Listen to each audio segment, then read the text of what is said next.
سیدنا نوح علیہ السلام کے بیٹے سام کی اولاد میں سے تھے۔ ان کی رہائش تبوک اور حجاز کے درمیان حجر کے مقام پر تھی۔ اس جگہ کو مدائن صالح بھی کہا جاتا ہے۔ یہ علاقہ خلیج عقبہ کے شرق میں شہر مدین کے جنوب میں واقع ہے۔ قوم سمود کے مکانات اس علاقے میں پہاڑوں میں بنائے ہوئے صاف نظر آتے ہیں۔ اللہ کے رسول صلی اللہ علیہ وآلہ وسلم جب غزوہ تبوک کے لیے تشریف لے گئے تو اس مقام سے گزرتے ہوئے وہاں کچھ دیر کے لیے رکے تھے۔ اس قوم کا زمانہ عاد کے بعد کا ہے۔ ان لوگوں کی عمریں بہت لمبی تھیں۔ آدمی مٹی کے گھر بناتا تو اس کی موت سے پہلے وہ گھر گر پڑتا تھا، چنانچہ ان لوگوں نے پہاڑ کھود کر گھر بنانا شروع کر دیے، جو بہت خوبصورت ہونے کے ساتھ ساتھ بڑے مضبوط اور پائیدار بھی تھے۔ یہ لوگ مشرک تھے، بتوں کی پوجا کرتے تھے اور ان سے مدد، رزق اور اولاد طلب کرتے تھے۔ اللہ تعالیٰ نے اس قوم کی ہدایت اور رہنمائی کے لیے اسی قوم اور بستی سے سیدنا صالح علیہ السلام کو نبی بنا کر بھیجا، جنہوں نے ان کو عقیدہ توحید کی دعوت دی۔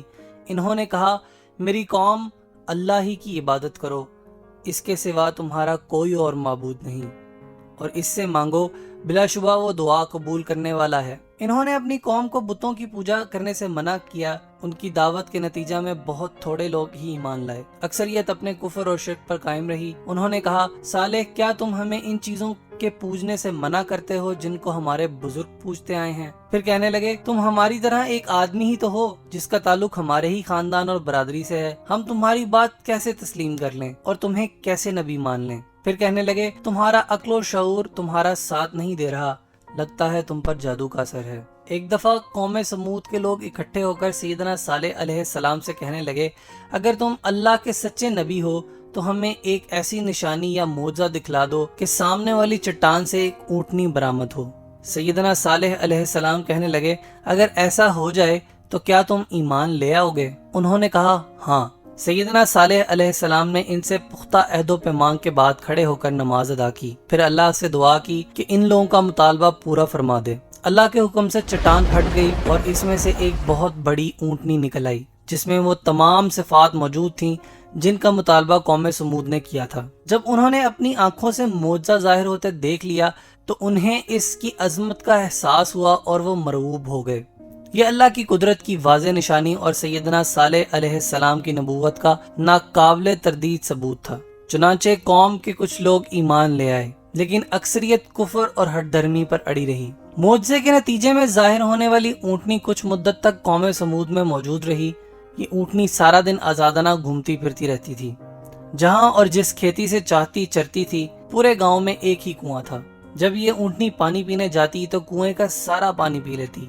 سیدنا صالح علیہ السلام نے قوم سے کہا، تم لوگ باری مقرر کر لو، ایک دن صرف اونٹنی پانی پیے گی اور اگلے دن تمہاری باری ہوگی۔ انہوں نے اس بات سے اتفاق کر لیا۔ وہ لوگ اپنی باری کے دن پانی پی لیتے تو اگلے دن کے لیے بھی پانی بھر لیتے تھے۔ وہ لوگ اس اونٹنی کا دودھ پیتے تھے، وہ اتنا زیادہ ہوتا تھا کہ سب کے لیے کافی ہو جاتا تھا۔ سیدنا صالح علیہ السلام نے قوم سے کہہ رکھا تھا کہ جب تمہارے رب کی طرف سے ایک معجزہ آ چکا ہے تو اسے آزاد چھوڑ دو، یہ اللہ کی زمین میں چرتی پھرتی رہے، تم اسے بری نیت سے ہاتھ نہ لگانا، ورنہ دردناک عذاب تمہیں آ پکڑے گا۔ اونٹنی اپنے بچے کے ساتھ وادی میں چلتی پھرتی رہتی۔ قوم کے سردار کچھ عرصہ تک تو خاموش رہے اور اونٹنی کو برداشت کرتے رہے، مگر آہستہ آہستہ انہوں نے مجالس میں اونٹنی کے بارے میں باتیں کرنا شروع کر دیں۔ ایک کہنے لگا، ایک دن ہم پانی پیتے ہیں اور دوسرے دن یہ اونٹنی پیتی ہے، گویا ہم کو اس کی وجہ سے ایک دن پانی سے محروم رہنا پڑتا ہے، آخر ہم کب تک یہ برداشت کریں گے؟ آخرکار ان کے سرداروں نے آپس میں مشورہ کے بعد متفقہ فیصلہ کیا کہ اونٹنی کو قتل کر دیا جائے تاکہ اس سے جان چھوٹے اور سارا پانی انہیں مل جائے۔ جس شخص نے اونٹنی کو قتل کرنے کی ذمہ داری قبول کی، اس کا نام قدر بن سالف تھا۔ اس کے ساتھ اس غلط کام میں سمود قوم کے کئی اور لوگ بھی شامل ہو گئے۔ ادھر سیدنا صالح علیہ السلام مسلسل اپنی قوم کو خبردار کرتے رہے کہ اس اونٹنی کو کبھی قتل نہ کرنا، ورنہ سخت ترین عذاب کا شکار ہو جاؤ گے۔ سمود میں ایک بڑھیا تھی جس کا نام انیزہ اور کنیت ام غنم تھی۔ یہ نہایت دولت مند اور امیر ترین عورت تھی کیونکہ اس کا خاوند بڑا رئیس شخص تھا۔ اس کی 4 جوان بیٹیاں تھیں۔ اس نے قدار کو اونٹنی کے قتل کرنے پر خوب ابھارا اور کہنے لگی، اگر تم اس اونٹنی کو قتل کر دو تو جس لڑکی سے چاہو تمہاری شادی کر دوں گی۔ اونٹنی کو قتل کرنے کے لیے قوم سمود کے کئی افراد تیار ہو گئے۔ یہ نہایت ہی شیطان صفت اور شریر لوگ تھے جو بستی میں فساد پیدا کرتے، لوگوں کو تنگ کرتے اور برے کام میں پیش رہتے۔ انہوں نے کبھی کوئی خیر خواہی یا اصلاح کا کام نہیں کیا تھا۔ ایک دن یہ لوگ اکٹھے ہوئے تاکہ اونٹنی کو مارنے کا پروگرام بنائیں۔ انہوں نے خاصی لمبی بحث کے بعد یہ طے کیا کہ اونٹنی کو کب اور کیسے کہاں قتل کرنا ہے۔ ایک دن انہوں نے اپنے شیطانی منصوبے پر عمل درآمد کا فیصلہ کر لیا۔ وہ اونٹنی کو قتل کرنے کے لیے گھات میں بیٹھ گئے۔ اونٹنی کنویں سے پانی پی کر واپس آ رہی تھی تو مزدہ نامی شخص نے اس پر تیر چلا دیا۔ تیر اس کی پنڈلی کی ہڈی میں پیوست ہو گیا۔ غدار نے جلدی سے اونٹنی پر تلوار سے حملہ کیا اور اس کی ٹانگیں کاٹ دیں۔ اونٹنی زور سے بلبلائی اور زمین پر گر پڑی۔ اونٹنی کے جسم سے خون بہنے لگا اور وہ تڑپی اور مر گئی۔ اس کا بچہ بھاگ کر سب سے اونچے پہاڑ پر چڑھ گیا اور 3 بار بلبلایا۔ اسی وقت وہ پہاڑ کھلا اور بچہ اس میں غائب ہو گیا۔ سیدنا صالح علیہ السلام کو جب اس بات کا علم ہوا تو سنگین غمگین ہوئے۔ انہوں نے کہا، تم لوگوں کو 3 دن کی مہلت دی جاتی ہے، اب اللہ کا عذاب آ کر رہے گا۔ ادھر سمود کے لوگوں نے ندامت کے اظہار کی بجائے پروگرام بنایا کہ اب نعوذ باللہ صالح علیہ السلام کو بھی ان کے اہل و عیال سمیت شہید کر دیں۔ اگر ان کے رشتہ داروں نے قصاص یا دیت کا مطالبہ کیا تو کہیں گے ہم نے ان کو قتل نہیں کیا۔ کچھ لوگوں کو اس کام کے لیے مقرر کیا گیا، لیکن اللہ تعالیٰ نے سیدنا صالح علیہ السلام کو کافروں کے مکر و فریب اور دست درازی سے محفوظ رکھا۔ قوم کے لوگ سیدنا صالح علیہ السلام کا مذاق اڑاتے اور کہتے، ہم نے اونٹنی کو قتل کر دیا ہے، اب اپنے رب سے کہو ہمارے اوپر عذاب نازل کرے۔ سیدنا صالح علیہ السلام نے جواب دیا، 3 دن کے بعد تمہارے اوپر عذاب الہی نازل ہوگا۔ مہلت کا پہلا دن جمعرات کا دن تھا۔ اس روز ان کے چہرے زرد ہو گئے، کفار خوفزدہ ہو گئے۔ اگلا دن جمعہ کا تھا۔ صبح ہوتے ہی ان کے چہرے سرخ ہو گئے۔ پھر جب مہلت کا تیسرا دن یعنی ہفتے کی صبح ہوئی تو ان کے چہرے سیاہ ہو گئے۔ شام ہوئی تو کہنے لگے کہ مہلت تو ختم ہو گئی ہے۔ اتوار کی صبح وہ تیار ہو کر بیٹھ گئے اور انتظار کرنے لگے کہ دیکھیں کون سا عذاب ان پر نازل ہوتا ہے۔ جب سورج طلوع ہوا تو آسمان سے ایک دل دہلانے والی اور کڑک کی آواز آئی اور شدید زلزلہ آ گیا۔ تمام کافر مر کر بے حس و حرکت خاموش ہو گئے۔ وہ اپنے گھروں میں جیسے بیٹھے تھے ویسے ہی بیٹھے رہ گئے اور حرکت بھی نہ کر سکے۔ ان میں سے صرف ایک لونڈی جس کا نام قلبہ بنت سلک تھا زندہ بچ گئی۔ یہ پکی کافرہ اور صالح علیہ السلام کی دشمن عورت تھی۔ یہ چلنے پھرنے سے معذور تھی۔ جب اس نے عذاب دیکھا تو اسے چلنے کی طاقت مل گئی۔ وہ انتہائی تیزی سے بھاگی، حتیٰ کہ عربوں کے ایک قبیلے کے پاس جا پہنچی۔ اس نے لوگوں کو آنکھوں دیکھا حال سنایا اور قوم پر آنے والے عذاب کی خبر دی۔ پھر اس نے پانی مانگا۔ جب اس نے پانی پیا تو وہ بھی مر گئی۔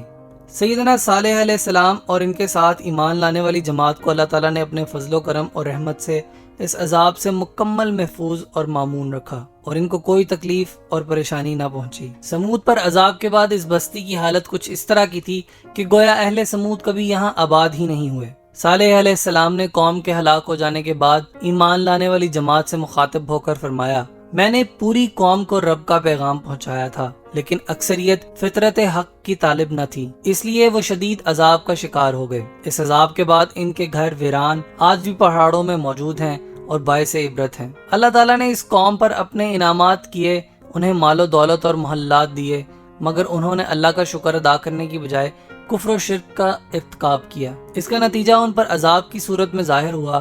اللہ کے رسول صلی اللہ علیہ وسلم نے فرمایا، سمود پر سخت چیخ کا عذاب آیا جس سے ایک شخص کے سوا تمام لوگ ہلاک ہو گئے۔ یہ اس وقت حرم کی زمین میں موجود تھا۔ اس کا نام ابو الرغال تھا۔ جب وہ حرم کی حدود سے باہر نکلا تو وہ بھی اس عذاب کی لپیٹ میں آ گیا۔ قال یا قومی لما تستعجلون بالسیئات قبل الحسنہ لولا تستغفرون اللہ لعلکم ترحمون۔ صالح نے کہا، اے میری قوم، تم بھلائی سے پہلے برائی کیوں جلدی طلب کرتے ہو؟ تم اللہ سے مغفرت کیوں نہیں طلب کرتے تاکہ تم پر رحم کیا جائے؟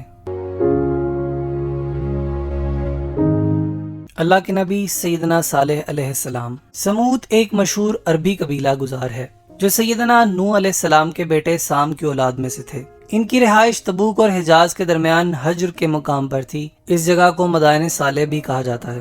یہ علاقہ خلیج عقبہ کے شرق میں شہر مدین کے جنوب میں واقع ہے۔ قوم سمود کے مکانات اس علاقے میں پہاڑوں میں بنائے ہوئے صاف نظر آتے ہیں۔ اللہ کے رسول صلی اللہ علیہ وآلہ وسلم جب غزوہ تبوک کے لیے تشریف لے گئے تو اس مقام سے گزرتے ہوئے وہاں کچھ دیر کے لیے رکے تھے۔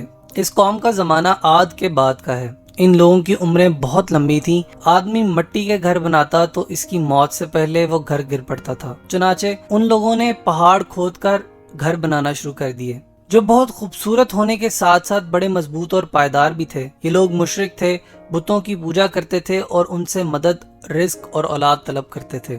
اللہ تعالیٰ نے اس قوم کی ہدایت اور رہنمائی کے لیے اسی قوم اور بستی سے سیدنا صالح علیہ السلام کو نبی بنا کر بھیجا، جنہوں نے ان کو عقیدہ توحید کی دعوت دی۔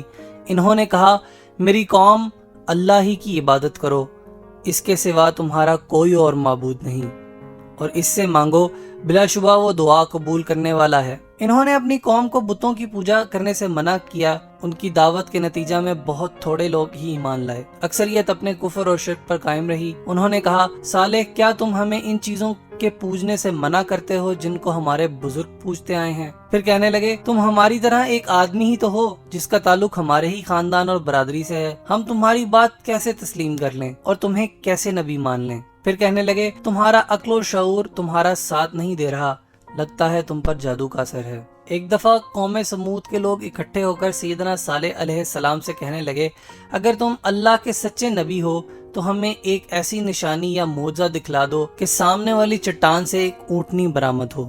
سیدنا صالح علیہ السلام کہنے لگے، اگر ایسا ہو جائے تو کیا تم ایمان لے آؤ گے؟ انہوں نے کہا، ہاں۔ سیدنا صالح علیہ السلام نے ان سے پختہ عہد و پیمان کے بعد کھڑے ہو کر نماز ادا کی، پھر اللہ سے دعا کی کہ ان لوگوں کا مطالبہ پورا فرما دے۔ اللہ کے حکم سے چٹان پھٹ گئی اور اس میں سے ایک بہت بڑی اونٹنی نکل آئی، جس میں وہ تمام صفات موجود تھیں جن کا مطالبہ قوم سمود نے کیا تھا۔ جب انہوں نے اپنی آنکھوں سے معجزہ ظاہر ہوتے دیکھ لیا تو انہیں اس کی عظمت کا احساس ہوا اور وہ مرعوب ہو گئے۔ یہ اللہ کی قدرت کی واضح نشانی اور سیدنا صالح علیہ السلام کی نبوت کا ناقابل تردید ثبوت تھا۔ چنانچہ قوم کے کچھ لوگ ایمان لے آئے، لیکن اکثریت کفر اور ہٹ دھرمی پر اڑی رہی۔ معجزے کے نتیجے میں ظاہر ہونے والی اونٹنی کچھ مدت تک قوم سمود میں موجود رہی۔ یہ اونٹنی سارا دن آزادانہ گھومتی پھرتی رہتی تھی۔ جہاں اور جس کھیتی سے چاہتی چرتی تھی، پورے گاؤں میں ایک ہی کنواں تھا۔ جب یہ اونٹنی پانی پینے جاتی تو کنویں کا سارا پانی پی لیتی۔ سیدنا صالح علیہ السلام نے قوم سے کہا، تم لوگ باری مقرر کر لو، ایک دن صرف اونٹنی پانی پیے گی اور اگلے دن تمہاری باری ہوگی۔ انہوں نے اس بات سے اتفاق کر لیا۔ وہ لوگ اپنی باری کے دن پانی پی لیتے تو اگلے دن کے لیے بھی پانی بھر لیتے تھے۔ وہ لوگ اس اونٹنی کا دودھ پیتے تھے، وہ اتنا زیادہ ہوتا تھا کہ سب کے لیے کافی ہو جاتا تھا۔ سیدنا صالح علیہ السلام نے قوم سے کہہ رکھا تھا کہ جب تمہارے رب کی طرف سے ایک معجزہ آ چکا ہے تو اسے آزاد چھوڑ دو، یہ اللہ کی زمین میں چرتی پھرتی رہے، تم اسے بری نیت سے ہاتھ نہ لگانا، ورنہ دردناک عذاب تمہیں آ پکڑے گا۔ اونٹنی اپنے بچے کے ساتھ وادی میں چلتی پھرتی رہتی۔ قوم کے سردار کچھ عرصہ تک تو خاموش رہے اور اونٹنی کو برداشت کرتے رہے، مگر آہستہ آہستہ انہوں نے مجالس میں اونٹنی کے بارے میں باتیں کرنا شروع کر دیں۔ ایک کہنے لگا، ایک دن ہم پانی پیتے ہیں اور دوسرے دن یہ اونٹنی پیتی ہے، گویا ہم کو اس کی وجہ سے ایک دن پانی سے محروم رہنا پڑتا ہے، آخر ہم کب تک یہ برداشت کریں گے؟ آخرکار ان کے سرداروں نے آپس میں مشورہ کے بعد متفقہ فیصلہ کیا کہ اونٹنی کو قتل کر دیا جائے تاکہ اس سے جان چھوٹے اور سارا پانی انہیں مل جائے۔ جس شخص نے اونٹنی کو قتل کرنے کی ذمہ داری قبول کی، اس کا نام قدر بن سالف تھا۔ اس کے ساتھ اس غلط کام میں سمود قوم کے کئی اور لوگ بھی شامل ہو گئے۔ ادھر سیدنا صالح علیہ السلام مسلسل اپنی قوم کو خبردار کرتے رہے کہ اس اونٹنی کو کبھی قتل نہ کرنا، ورنہ سخت ترین عذاب کا شکار ہو جاؤ گے۔ سمود میں ایک بڑھیا تھی جس کا نام انیزہ اور کنیت ام غنم تھی۔ یہ نہایت دولت مند اور امیر ترین عورت تھی کیونکہ اس کا خاوند بڑا رئیس شخص تھا۔ اس کی 4 جوان بیٹیاں تھیں۔ اس نے قدار کو اونٹنی کے قتل کرنے پر خوب ابھارا اور کہنے لگی، اگر تم اس اونٹنی کو قتل کر دو تو جس لڑکی سے چاہو تمہاری شادی کر دوں گی۔ اونٹنی کو قتل کرنے کے لیے قوم سمود کے کئی افراد تیار ہو گئے۔ یہ نہایت ہی شیطان صفت اور شریر لوگ تھے جو بستی میں فساد پیدا کرتے، لوگوں کو تنگ کرتے اور برے کام میں پیش رہتے۔ انہوں نے کبھی کوئی خیر خواہی یا اصلاح کا کام نہیں کیا تھا۔ ایک دن یہ لوگ اکٹھے ہوئے تاکہ اونٹنی کو مارنے کا پروگرام بنائے۔ انہوں نے خاصی لمبی بحث کے بعد یہ طے کیا کہ اونٹنی کو کب اور کیسے کہاں قتل کرنا ہے۔ ایک دن انہوں نے اپنے شیطانی منصوبے پر عمل درآمد کا فیصلہ کر لیا۔ وہ اونٹنی کو قتل کرنے کے لیے گھات میں بیٹھ گئے۔ اونٹنی کنویں سے پانی پی کر واپس آ رہی تھی تو مزدہ نامی شخص نے اس پر تیر چلا دیا۔ تیر اس کی پنڈلی کی ہڈی میں پیوست ہو گیا۔ غدار نے جلدی سے اونٹنی پر تلوار سے حملہ کیا اور اس کی ٹانگیں کاٹ دیں۔ اونٹنی زور سے بلبلائی اور زمین پر گر پڑی۔ اونٹنی کے جسم سے خون بہنے لگا اور وہ تڑپی اور مر گئی۔ اس کا بچہ بھاگ کر سب سے اونچے پہاڑ پر چڑھ گیا اور 3 بار بلبلایا۔ اسی وقت وہ پہاڑ کھلا اور بچہ اس میں غائب ہو گیا۔ سیدنا صالح علیہ السلام کو جب اس بات کا علم ہوا تو سنگین غمگین ہوئے۔ انہوں نے کہا تم لوگوں کو 3 دن کی مہلت دی جاتی ہے، اب اللہ کا عذاب آ کر رہے گا۔ ادھر سمود کے لوگوں نے ندامت کے اظہار کی بجائے پروگرام بنایا کہ اب نعوذ باللہ صالح علیہ السلام کو بھی ان کے اہل و عیال سمیت شہید کر دیں۔ اگر ان کے رشتہ داروں نے قصاص یا دیت کا مطالبہ کیا تو کہیں گے ہم نے ان کو قتل نہیں کیا۔ کچھ لوگوں کو اس کام کے لیے مقرر کیا گیا، لیکن اللہ تعالیٰ نے سیدنا صالح علیہ السلام کو کافروں کے مکر و فریب اور دست درازی سے محفوظ رکھا۔ قوم کے لوگ سیدنا صالح علیہ السلام کا مذاق اڑاتے اور کہتے ہم نے اونٹنی کو قتل کر دیا ہے، اب اپنے رب سے کہو ہمارے اوپر عذاب نازل کرے۔ سیدنا صالح علیہ السلام نے جواب دیا 3 دن کے بعد تمہارے اوپر عذاب الہی نازل ہوگا۔ مہلت کا پہلا دن جمعرات کا دن تھا۔ اس روز ان کے چہرے زرد ہو گئے، کفار خوفزدہ ہو گئے۔ اگلا دن جمعہ کا تھا، صبح ہوتے ہی ان کے چہرے سرخ ہو گئے۔ پھر جب مہلت کا تیسرا دن یعنی ہفتے کی صبح ہوئی تو ان کے چہرے سیاہ ہو گئے۔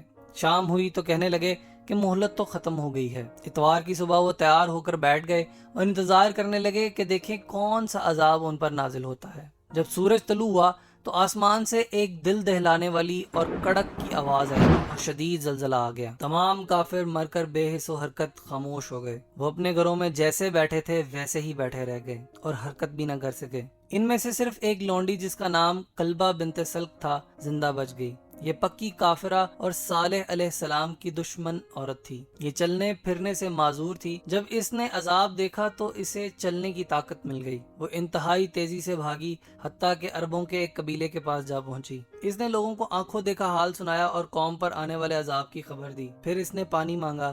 جب اس نے پانی پیا تو وہ بھی مر گئی۔ سیدنا صالح علیہ السلام اور ان کے ساتھ ایمان لانے والی جماعت کو اللہ تعالیٰ نے اپنے فضل و کرم اور رحمت سے اس عذاب سے مکمل محفوظ اور معمون رکھا اور ان کو کوئی تکلیف اور پریشانی نہ پہنچی۔ سمود پر عذاب کے بعد اس بستی کی حالت کچھ اس طرح کی تھی کہ گویا اہل سمود کبھی یہاں آباد ہی نہیں ہوئے۔ صالح علیہ السلام نے قوم کے ہلاک ہو جانے کے بعد ایمان لانے والی جماعت سے مخاطب ہو کر فرمایا میں نے پوری قوم کو رب کا پیغام پہنچایا تھا، لیکن اکثریت فطرت حق کی طالب نہ تھی، اس لیے وہ شدید عذاب کا شکار ہو گئے۔ اس عذاب کے بعد ان کے گھر ویران آج بھی پہاڑوں میں موجود ہیں اور باعث عبرت ہیں۔ اللہ تعالیٰ نے اس قوم پر اپنے انعامات کیے، انہیں مال و دولت اور محلات دیے، مگر انہوں نے اللہ کا شکر ادا کرنے کی بجائے کفر و شرک کا ارتکاب کیا۔ اس کا نتیجہ ان پر عذاب کی صورت میں ظاہر ہوا۔ اللہ کے رسول صلی اللہ علیہ وسلم نے فرمایا سمود پر سخت چیخ کا عذاب آیا، جس سے ایک شخص کے سوا تمام لوگ ہلاک ہو گئے۔ یہ اس وقت حرم کی زمین میں موجود تھا۔ اس کا نام ابو الرغال تھا۔